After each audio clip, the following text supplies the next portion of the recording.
memimpin kita di dalam doa.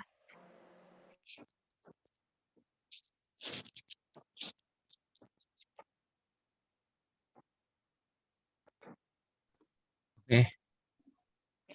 Oke,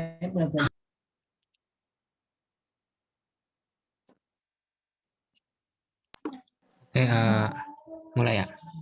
Iya. Mari kita bersatu dalam doa.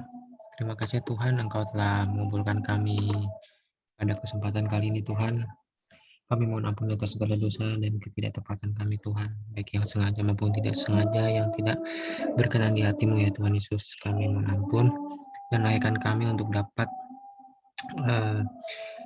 menerima sebagian dari firman-Mu Tuhan, berkati yang memimpin Karenat atau Kaifa Tuhan, apapun yang disampaikan itu berasal daripadamu Tuhan Yesus Kristus, merupakan Injil yang murni, Injil yang sejati ya Tuhan Yesus Kristus. Terima kasih Tuhan Yesus, siap buka dan buka kami Tuhan untuk dapat mendengar firman-Mu Tuhan Yesus Kristus, jauhkan dari segala gangguan-gangguan apapun. Terima kasih Tuhan Yesus Kristus, di dalam nama-Mu kami sudah berdoa dan mengucap syukur. Haleluya, amin.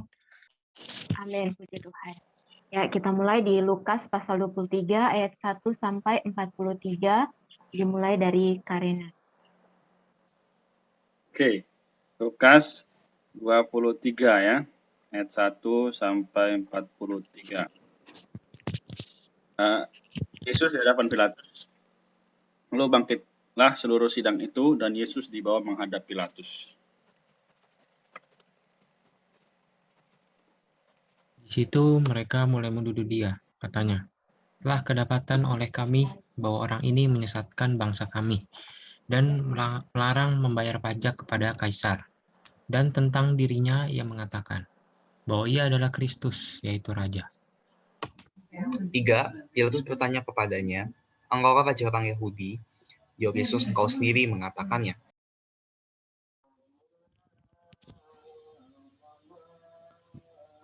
Ayat 4, kata Pilatus kepada imam-imam, kepala dan seluruh orang banyak itu, aku tidak mendapati kesalahan apapun pada orang ini.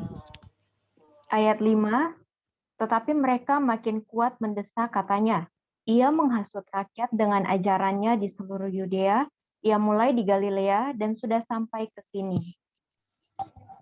Ayat 6, ketika Pilatus mendengar itu, ia bertanya, apakah orang itu seorang Galilea? Dan ketika ia tahu bahwa Yesus orang dari wilayah Herodes, ia mengirim dia menghadap Herodes, yang pada waktu itu ada juga di Yerusalem.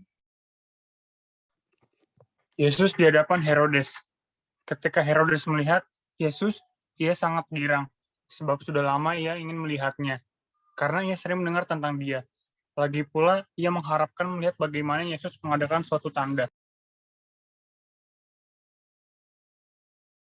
Oke, sorry dari tadi ke mute. Ayat 9, ia mengajukan banyak pertanyaan kepada Yesus, tapi Yesus tidak memberi jawaban apapun. Sementara itu imam-imam, kepala, dan ahli-ahli Taurat maju ke depan dan melontarkan tuduhan-tuduhan yang berat terhadap dia.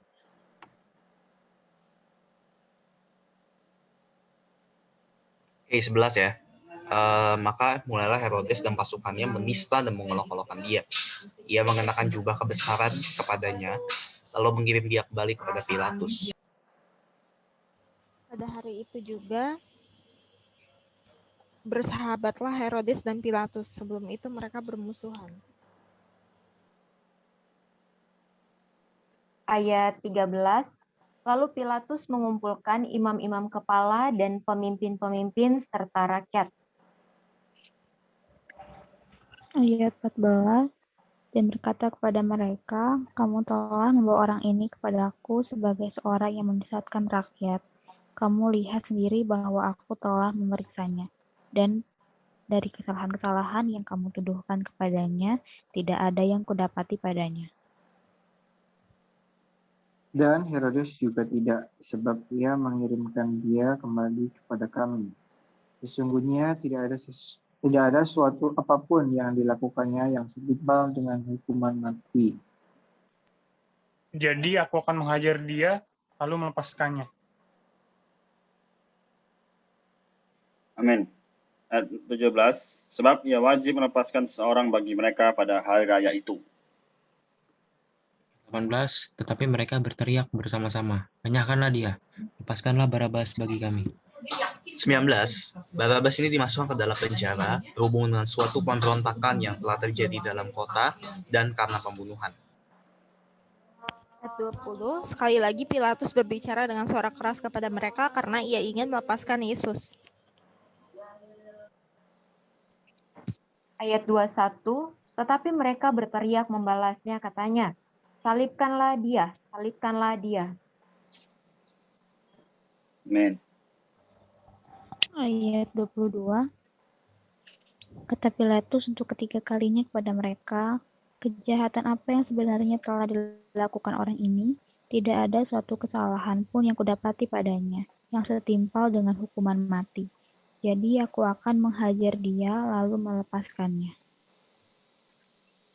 Tetapi dengan berteriak mereka mendesak dan menuntut supaya ia disalibkan. Dan akhirnya mereka menang dengan teriak mereka. Ayat 24, lalu Pilatus memutuskan supaya tuntutan mereka dikabulkan. Amin. Ayat 25, dan ia melepaskan orang yang dimasukkan ke dalam penjara karena pemberontakan dan pembunuhan itu sesuai dengan tuntutan mereka. Tapi Yesus diserahkannya kepada mereka untuk diperlakukan semau-maunya. Ayat 26, ketika mereka membawa Yesus, mereka menahan seorang yang bernama Simon dari Kirene yang baru datang dari luar kota. Lalu diletakkan salib itu di atas bahunya, supaya dipikulnya sambil mengikuti Yesus. Oke, 27. Sejumlah besar orang mengikuti dia, dan terdapat banyak perempuan yang menangisi dan meratapi dia. Ayat 8, Yesus berpaling kepada mereka dan berkata, "Hai putri-putri Yerusalem, janganlah kamu menangisi aku, melainkan tangisilah dirimu sendiri dan anak-anakmu." Ayat 29, sebab lihat, akan tiba masanya orang berkata, "Berbahagialah perempuan mandul dan yang rahimnya tidak pernah melahirkan, dan yang susunya tidak pernah menyusui." Ayat 30, maka orang akan mulai berkata kepada gunung-gunung, runtuhlah menimpa kami, dan kepada bukit-bukit timbunilah kami. Sebab jikalau orang berbuat demikian dengan kayu hidup, apakah yang akan terjadi dengan kayu kering? Ayat 32, dan ada juga digiring dua orang lain, yaitu dua penjahat untuk dihukum mati bersama-sama dengan dia. Amin. Ayat 3, Yesus disalibkan. Ketika mereka sampai di tempat yang bernama Tengkorak, mereka menyalibkan Yesus di situ dan juga kedua orang penjahat itu, yang seorang di sebelah kanannya dan yang lain di sebelah kirinya. 34, Yesus berkata, "Ya Bapa, ampunilah mereka, sebab mereka tidak tahu apa yang mereka perbuat." Dan mereka membuang undi untuk membagi pakaiannya. Oke, 35. Orang banyak berdiri di situ dan melihat semuanya. Pimpin-pimpin mengejek dia, katanya, orang lain ia selamatkan. Biarlah sekarang ia menyelamatkan dirinya sendiri, jika ia adalah Mesias, orang yang dipilih Allah.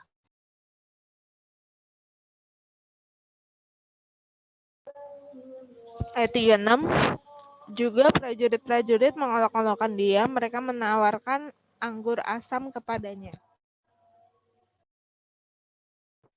Ayat 37, dan berkata, "Jika engkau adalah raja orang Yahudi, selamatkanlah dirimu."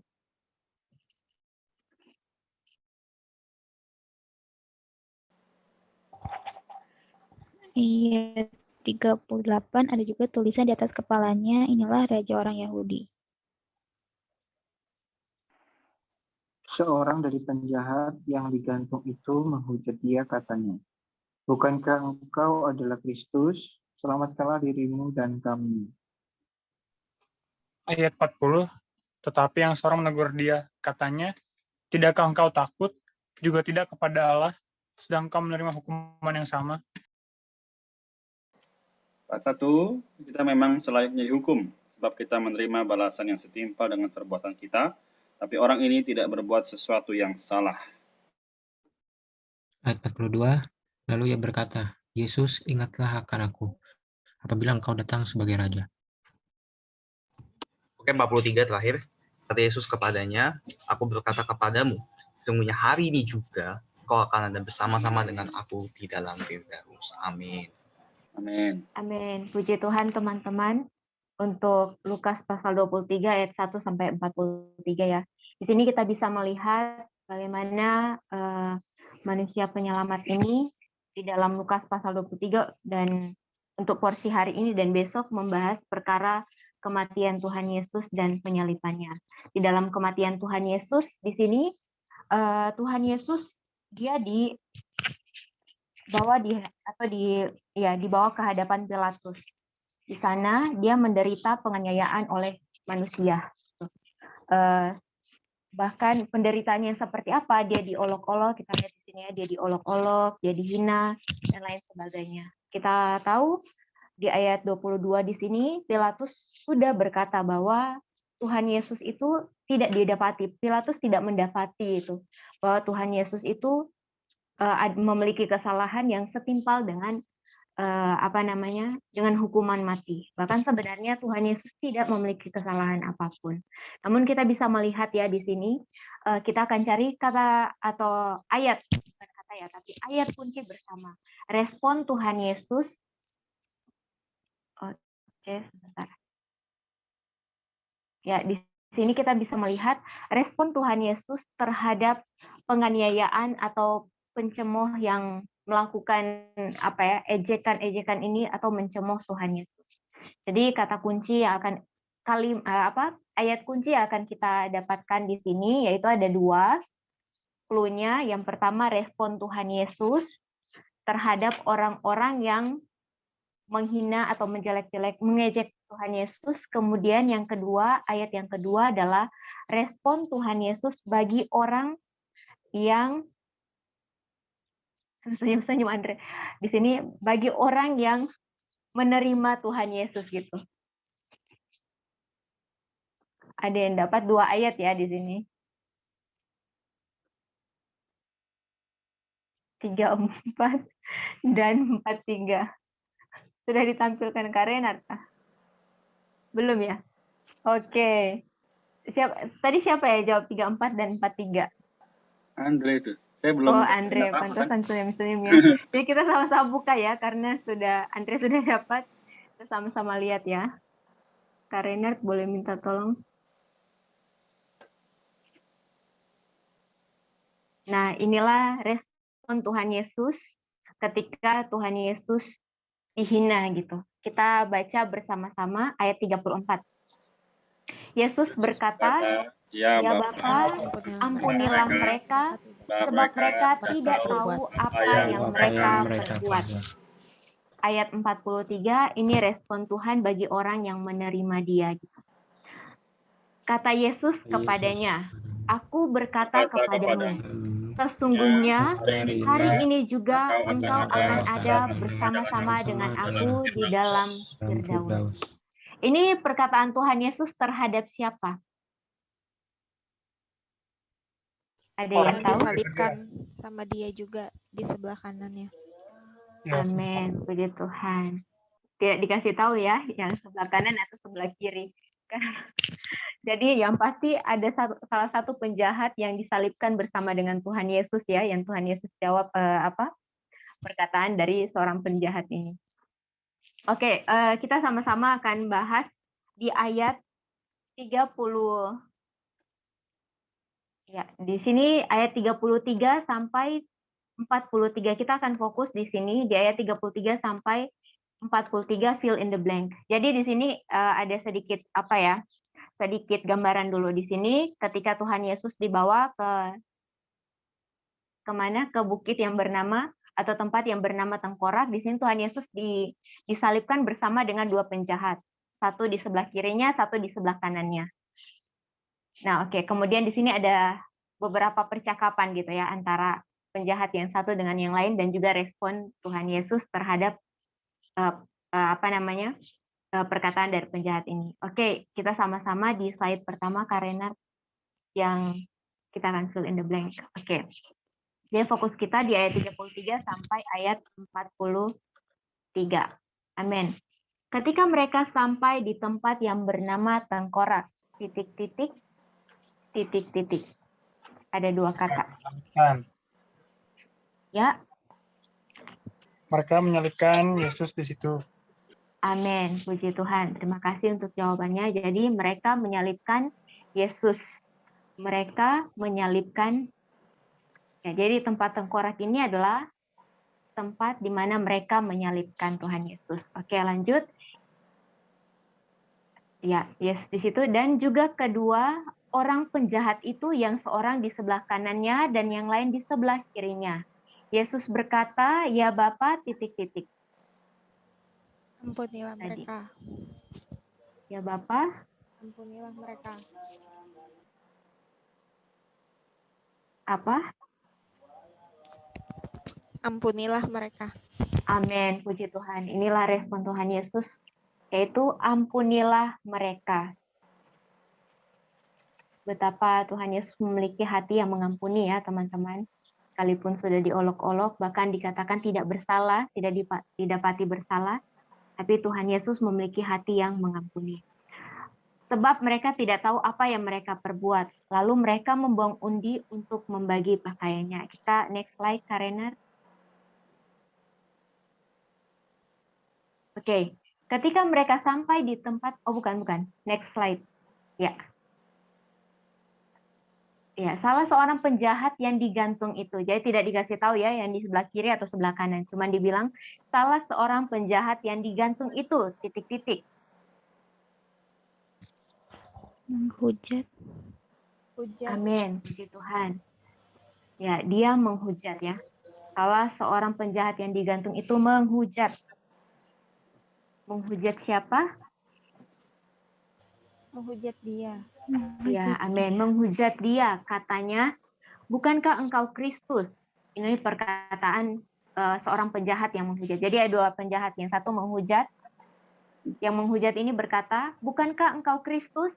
Selamatkanlah dirimu dan kami." Tetapi yang lain menegur dia. Penjahat yang satu ini menegur penjahat yang menghujat ini.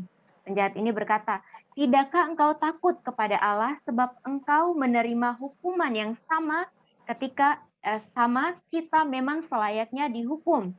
Sebab kita menerima balasan yang setimpal dengan perbuatan kita. Tetapi orang ini tidak berbuat sesuatu yang salah." Jadi di sini penjahat ini menyadari bahwa yang pertama itu mereka berdua ini memang sudah selayaknya dihukum. Karena dan di sini penyebabnya yaitu sebab kita menerima balasan yang setimpal dengan perbuatan kita. Mereka dihukum karena mereka bersalah, karena mereka melakukan kejahatan. Oke, jadi penjahat ini berkata, lalu ia berkata, "Yesus, ingatlah aku apabila engkau datang sebagai raja."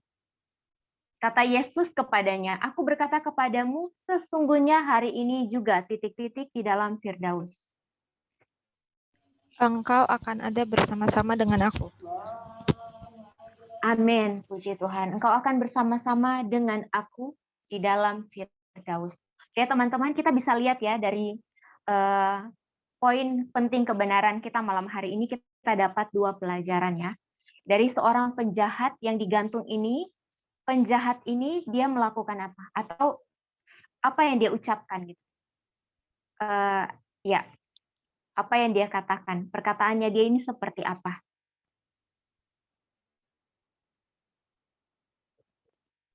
Dia menghujat. Dia berkata, "Bukankah engkau Kristus? Selamatkanlah dirimu dan kami." Lalu kalau yang penjahat yang satu berkata apa? Kepada Tuhan Yesus? Tidakkah engkau takut kepada Allah? Ya. Lanjut. Sebab engkau menerima hukuman yang sama kita memang selayaknya dihukum. Amin, puji Tuhan. Dan kemudian dia berkata kepada Tuhan Yesus, terima kasih ya Monik. Dia berkata kepada Tuhan Yesus, "Yesus, ingatlah aku apabila engkau datang sebagai raja." Jadi di sini kita sangat-sangat kembali dibukakan. Orang yang sudah bersalah ini penjahat, dikatakan penjahat ya. Apa yang dia katakan? Dia mengucapkan perkataan menghujat. Bukankah engkau Kristus? Selamatkanlah dirimu dan kami. Selamatkanlah dirimu dan kami. Dia menghujat Tuhan Yesus. Terus yang satu berkata, Yesus, ingatlah aku apabila engkau datang sebagai Raja. Ini pengenalan ya, penjahat yang satu terhadap Tuhan Yesus. Dia berkata, Yesus, ingatlah aku. Dia tidak berkata kepada Tuhan Yesus, Tuhan selamatkanlah aku, turunkanlah aku dari salib ini. Tapi dia berkata, Yesus, ingatlah aku apabila engkau datang sebagai Raja.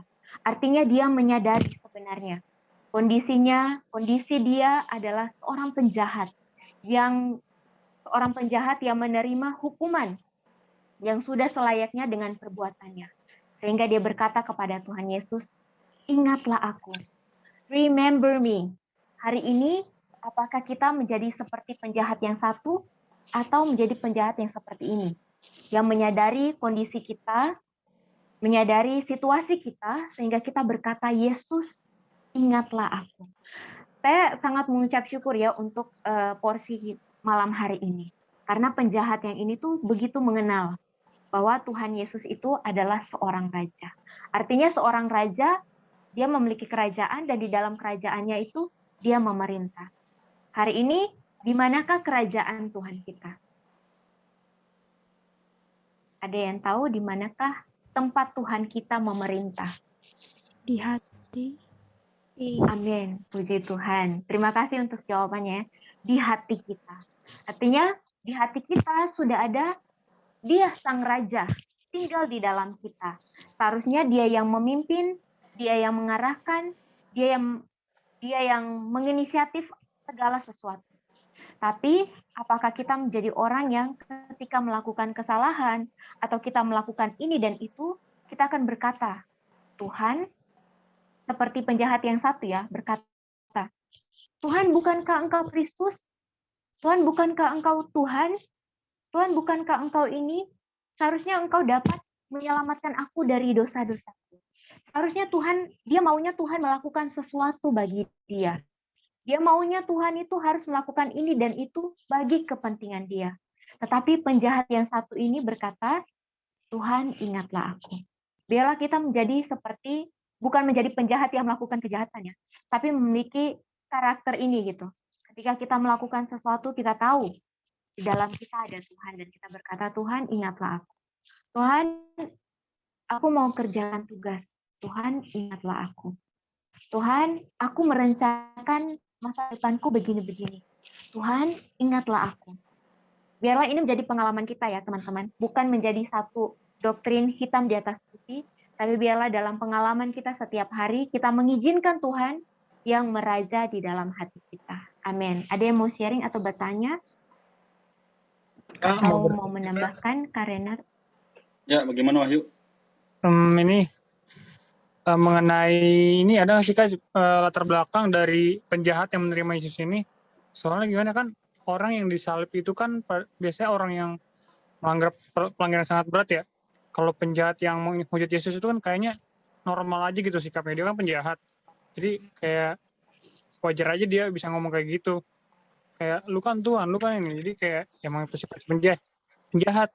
Nah, tapi kok berbeda dengan penjahat yang ini, dia mungkin melakukan, saya ada sih cerita mengenai kejahatan besar apa yang dilakukan sehingga ia harus digantung juga, dan bagaimana kira-kira apa sih yang bisa bikin dia jadi kayak tahu nih bahwa yang sampingnya dia tuh Tuhan gitu yang bisa nyelamatin dia gitu dengan segala perbuatan jahat yang udah pernah dilakukan gitu, tapi dia bisa bilang itu, Tuhan ingatlah aku gitu kalau kau datang sebagai raja.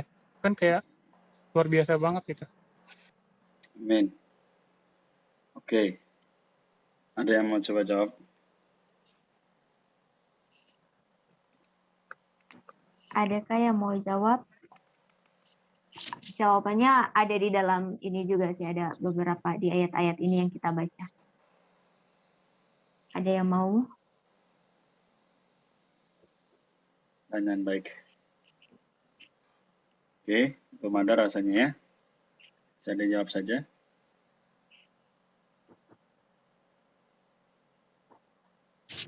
Kak Renner mau itu atau saya Kak?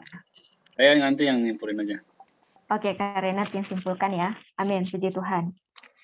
Kita lihat di sini pengenalan dari penjahat yang ini. Jadi yang satunya, jadi inti dari pertanyaan Wahyu, kalau tidak salah seperti ini ya, saya nangkapnya bahwa yang satu penjahat, dia itu menghujat gitu kan. Yang satu ini dia bisa memiliki pengenalan yang sedemikian gitu. Tahu bahwa Tuhan ini akan datang sebagai raja gitu. Jadi saya dapatkan di sini bahwa coba kita lihat ya, sebenarnya Tuhan Yesus itu kan di muka bumi. Ya ketika Tuhan Yesus hidup di bumi 33,5 tahun kan. Dan selama 3,5 tahun dia mengerjakan pekerjaannya. Dia melakukan pekerjaannya selama 3,5 tahun. Karena syarat kalau dalam perjanjian lama, syarat seorang imam yang dikualifikasi seorang imam itu dia berumur 30 tahun ke atas. Jadi Tuhan mengerjakan ministrinya sesuai dengan perjanjian lama ya untuk yang umurnya gitu. Oke, kita lihat selama 3,5 tahun ini ketika Tuhan menginjil, kan dia dari desa ke desa, kota ke kota gitu kan. Orang itu banyak sudah mendengar. Makanya kalau di kitab Lukas ini kita lihat ya, pasal-pasal yang kemarin itu selalu menitik beratkan perkara mendengar gitu. Artinya hari ini sekalipun banyak orang yang mendengar, tetapi tidak bisa mendengar gitu. Tidak tahu ya kenapa. Istilahnya seperti masuk telinga kiri, keluar telinga kanan gitu. Mempunyai telinga tetapi belum tentu mendengar. Jadi kita lihat di sini ya. Bahkan bukan cuma penjahat ini. Sebenarnya orang-orang yang mengejek Tuhan Yesus, para orang-orang di sini, Pilatus sendiri, saya kan tahu bahwa Tuhan Yesus tidak memiliki kesalahan. Kita lihat di ayat 37 dan 38. Ya, ayat 37 dan 38.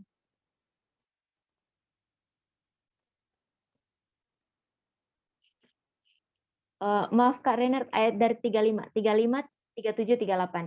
Ya, 35 dulu ya, kita baca bersama-sama. Ya. Oh, atau minta tolong Wahyu baca ayat 35. Oke, Kak. Lukas 23 ya, ayat 35. Ya. Orang banyak berdiri di situ dan melihat semuanya. Pemimpin-pemimpin mengejek dia. Katanya, orang lain ia selamatkan. Biarlah sekarang ia menyelamatkan dirinya sendiri. Jika ia adalah Mesias, orang yang dipilih Allah. Oke, ayat 37 minta tolong Alvin dan ayat 38 Tisga.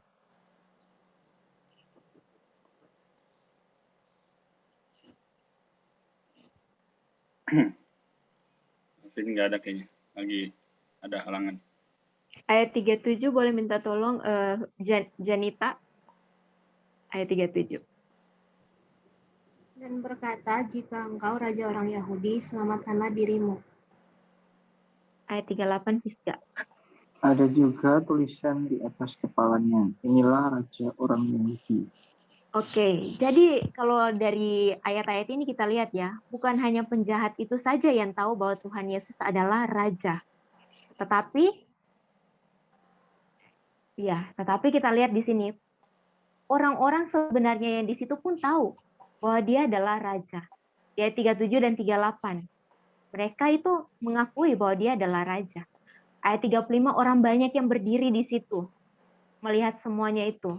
Tetapi pemimpin-pemimpin ini pun tahu ya bahwa dia adalah Mesias atau yang diurapi, yang dipilih Allah. Mesias ini Kristus ya, yang diurapi oleh Allah, yang dipilih oleh Allah itu.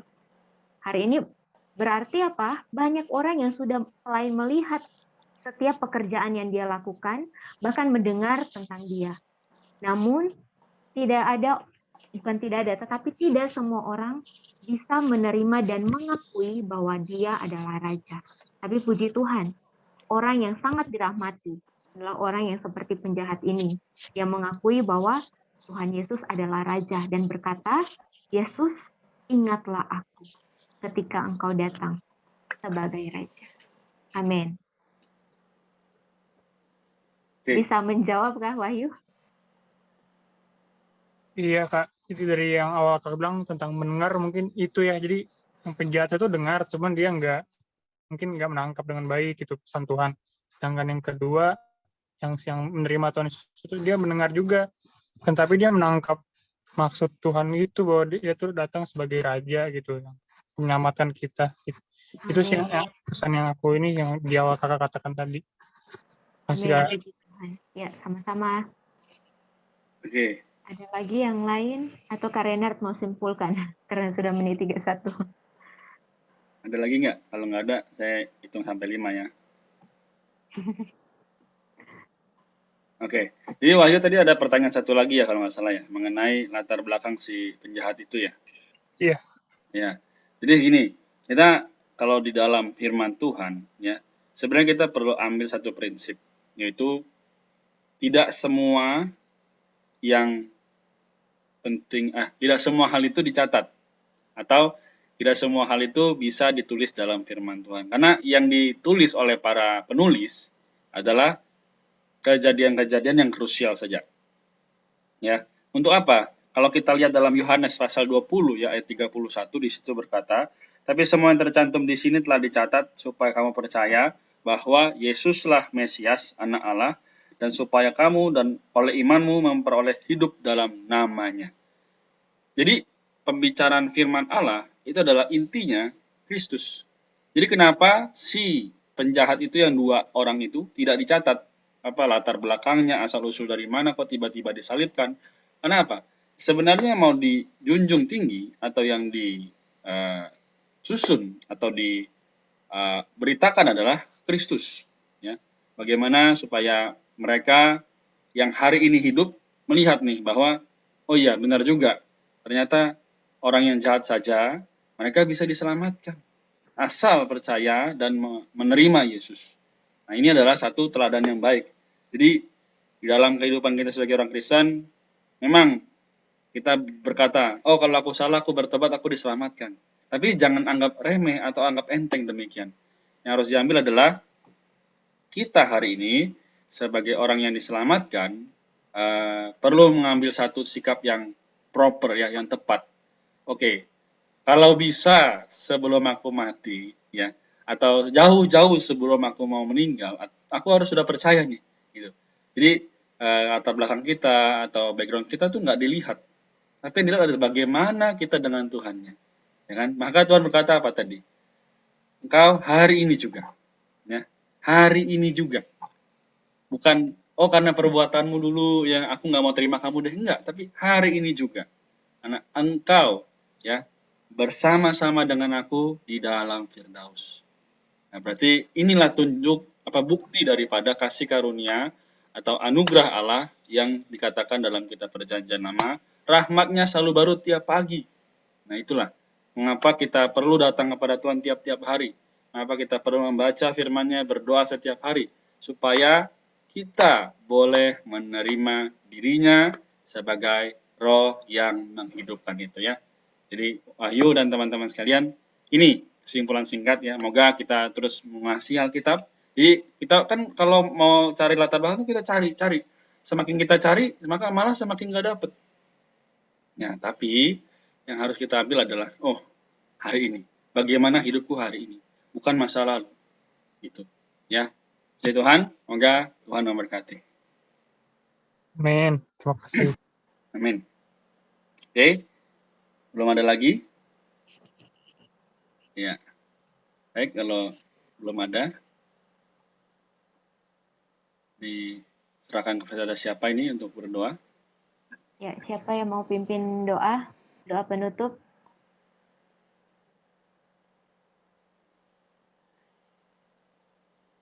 Haleluya. Amin. Siapa yang mau Aku, Kak, mengakui? boleh? Amin. Puji Tuhan. Silakan Monica. Mari kita bersatu di dalam doa. Bapa, kami sungguh mengucap syukur buat berkat dan kasih karunia Tuhan. Tuhan menyertai kami selama setengah jam ini, kurang lebih dalam setengah jam ini kami banyak sekali memahami isi dari firman-Mu Tuhan, terlebih bagaimana ketika Engkau disalibkan, Engkau menebus dosa manusia, dan biarlah Tuhan kami dapat memahami makna dari penyalipan-Mu ya Bapa. Di mana ketika Kau disalibkan, orang yang berada di sebelah, salah satu yang berada di sebelah-Mu Tuhan mau mengakui dan Tuhan menerima itu. Bapak biarlah kami, Tuhan buatkan kami menjadi pribadi yang seperti itu Tuhan, mampukan kami dan biarlah Roh Kudus-Mu terus menuntun kami supaya kami tetap berada di dalam jalan-Mu ya Bapa. Terima kasih Tuhan Yesus Kristus, sebentar lagi kami mau melanjutkan aktivitas kami masing-masing. Tuhan berkati supaya apapun yang kami perbuat semuanya seturut dengan kehendak Tuhan. Dalam nama Bapa, Tuhan Yesus Kristus, Allah yang bertahta di dalam hati kami ya Bapa. Amin.